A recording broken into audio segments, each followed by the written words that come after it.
Assalamualaikum warahmatullahi wabarakatuh. Kami dari kelompok 1 akan mempresentasikan materi optik geometri. Sebelumnya perkenalkan, nama saya Bayu Malik Ibrahim, absen 3.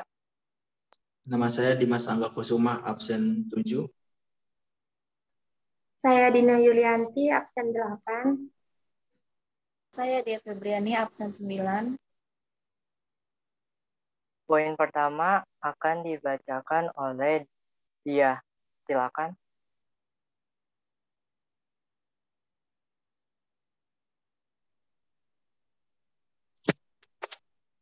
Optik geometris. Optik geometris adalah ilmu yang mempelajari tentang fenomena perambatan cahaya seperti pemantulan dan pembiasan.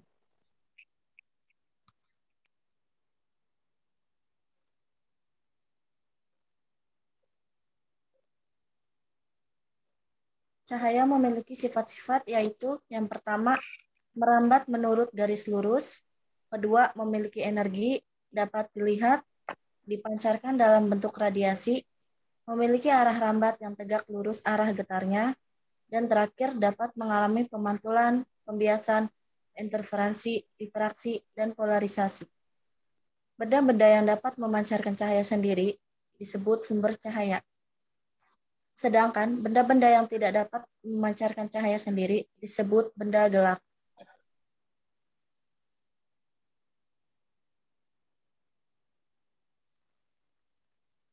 Benda-benda gelap dapat dibedakan sebagai berikut.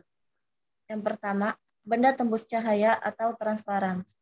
Benda tembus cahaya adalah benda gelap yang dapat meneruskan cahaya yang mengenainya. Contoh, udara, lensa, dan air. Benda tak tembus cahaya atau opaque. Benda tak tembus cahaya adalah benda gelap yang dapat memantulkan dan menyerap cahaya tanpa meneruskannya.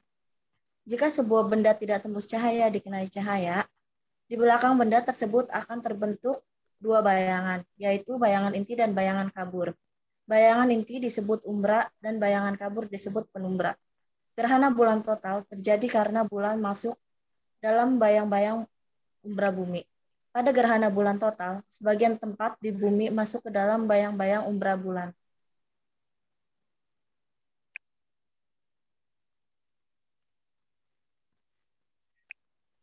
Yang ketiga, benda buram atau transulent. Benda buram merupakan benda-benda gelap yang meneruskan sebagian cahaya yang mengenainya dan memantulkan atau menyerap sebagai lainnya. Poin selanjutnya akan dibacakan oleh Dina Yulianti.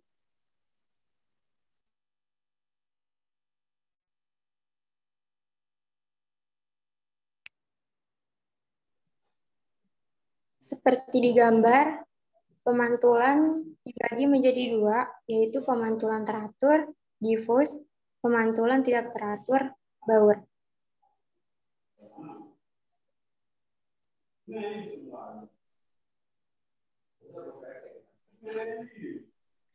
Hukum pemantulan cahaya. Cermin merupakan suatu benda yang tidak tembus cahaya dan permukaannya sangat halus dan rata, sehingga hampir semua cahaya yang datang padanya dapat dipantulkan. Dari sifat-sifat pemantulan cahaya pada cermin, diperoleh hukum pemantulan cahaya, yaitu A. Sinar datang, garis normal, dan sinar pantul terletak pada satu bidang datar. B. Sudut datang sama dengan sudut pantul. Keterangannya, sinar datang adalah sinar yang datang ke cermin, sinar pantul adalah sinar yang dipantulkan ke cermin, garis normal adalah garis yang tegak lurus permukaan cermin. Sudut pantul adalah sudut antara sinar pantul dan garis normal.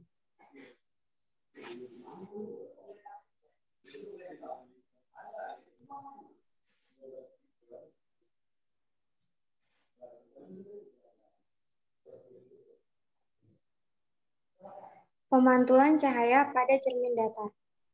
Cermin datar merupakan cermin yang permukaan pemantulannya datar atau rata, dan salah satu permukaannya dilapisi logam, biasanya perak. Dalam kehidupan sehari-hari, contoh cermin datar adalah cermin yang biasa kita gunakan untuk berhias. Bayangan pada cermin datar memiliki sifat-sifat sebagai berikut. A. Merupakan bayangan maya. B. Tegak seperti bendanya. C. Sama besar dengan bendanya. D. Menghadap terbalik dengan bendanya. Dan E. Jarak benda ke cermin sama dengan jarak bayangan ke cermin.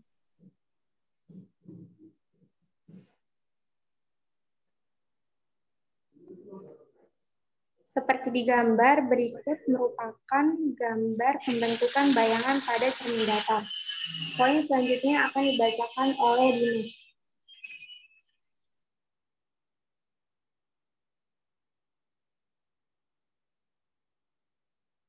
Pemantulan cahaya pada cermin cekung. Cermin cekung adalah cermin yang permukaan pemantulannya melengkung ke dalam. Cermin cekung bersifat mengumpulkan sinar pantul atau konvergen.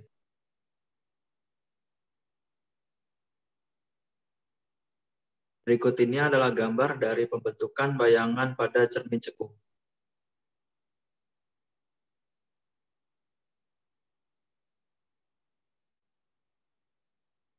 Tiga, sinar istimewa pada cermin cekung.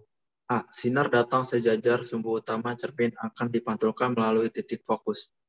B. Sinar datang melalui titik fokus akan dipantulkan sejajar sumbu utama. C. Sinar datang melalui titik pusat kelengkungan akan dipantulkan kembali melalui titik pusat kelengkungan tersebut.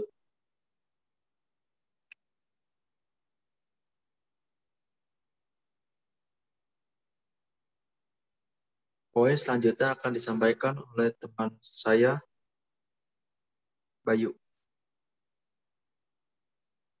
Di sini ada yang namanya rumus cermin cekung. Rumus pertama adalah rumus untuk mencari titik fokus cermin. 1 per F sama dengan 1 per S ditambah 1 per S aksen, di mana S adalah jarak benda ke cermin dan S aksen adalah jarak bayangan dari cermin. Dan F adalah titik fokus cermin. Rumus kedua adalah rumus perbandingan bayangan. M sama dengan S aksen per S sama dengan H aksen per H, di mana H adalah tinggi benda, H aksen adalah tinggi bayangan, dan S aksen sama dengan sebelumnya.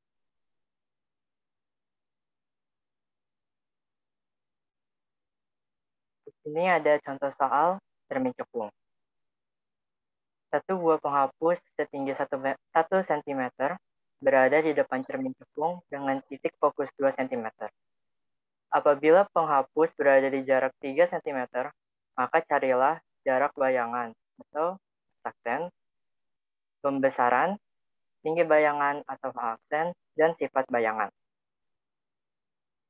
Pertama, diketahui F-nya atau titik fokusnya adalah 2 cm dan S-nya ada 3 cm. Yang pertama kita cari adalah jarak bayangan, yaitu S aksen. Jadi kita menggunakan rumus pertama, yaitu 1 per F sama dengan 1 per S ditambah 1 per S aksen. Kita masukkan 2 dan 3-nya ke F dan S, seperti pada rumus di bawah. Menjadi 1 per 2 sama dengan 1 per 3 ditambah 1 per S aksen. 1 per S aksen sama dengan 1 per 2 dikurang 1 per 3. 1 per S aksen sama dengan 3 per 6 dikurang 2 per 6. 1 per X aksen sama dengan 1 per 6. Yang akhirnya S aksen sama dengan 6 cm. Kedua, kita mencari pembesaran. Kita sudah mengetahui S aksen adalah 6 dari rumus sebelumnya, dan S-nya adalah 3. Jadi rumus yang kita pakai adalah M sama dengan S aksen per S. Menjadi M sama dengan 6 per 3, hasilnya adalah 2. Jadi 2 kali pembesaran. Ketiga yang kita cari adalah tinggi bayangan. Kita sudah mengetahui M-nya dari rumus sebelumnya adalah 2, dan H-nya adalah 1. Rumus yang kita pakai adalah M sama dengan H aksen per H. Menjadi 2 sama dengan H aksen per 1. Jadi H aksen sama dengan 2 cm. Jadi tingginya adalah 2 cm. Sifat bayangannya adalah terbalik, nyata dan diperbesar. Poin selanjutnya akan dibacakan oleh Dina.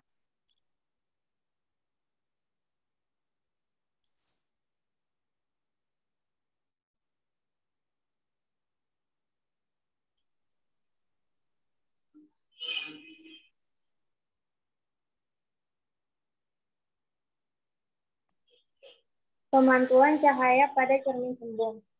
Cermin cembung merupakan jenis cermin lengkung yang permukaan pemantulannya melengkung keluar. Cermin cembung disebut juga cermin divergen, karena cermin cembung bersifat menyebarkan cahaya yang mengenainya.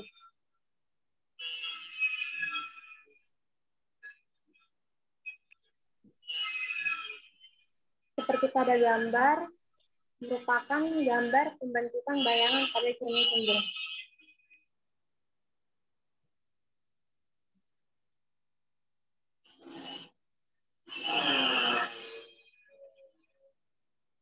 Tiga sinar istimewa pada cermin cembung. Pada gambar A, sinar datang sejajar sumbu utama dipantulkan seolah-olah berasal dari titik fokus cermin atau F. Pada gambar B, sinar datang menuju titik fokus atau F dipantulkan sejajar sumbu utama. Pada gambar C, sinar datang menuju titik pusat kelengkungan cermin atau M dipantulkan kembali seakan-akan datang dari titik pusat kelengkungan tersebut. Poin selanjutnya akan dibacakan oleh Dimas.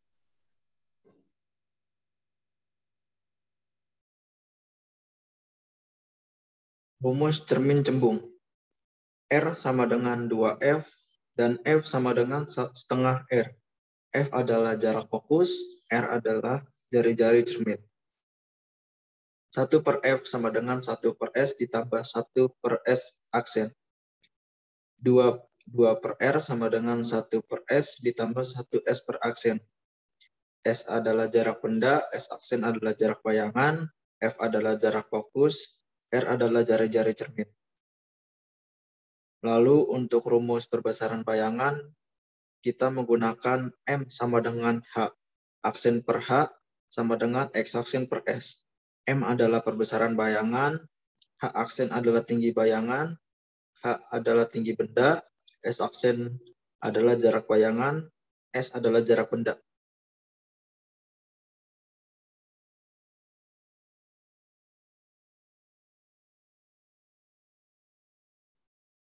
Contoh soal cermin cembung. Sebuah benda dengan tinggi 9 cm berada pada jarak 30 cm dari cermin cembung yang jari-jari kelengkungannya 30 cm. Berapakah tinggi bayangannya?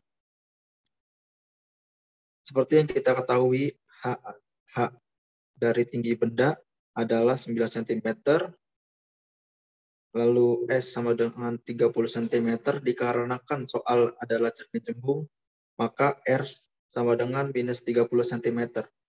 Lalu yang ditanyakannya adalah H aksen.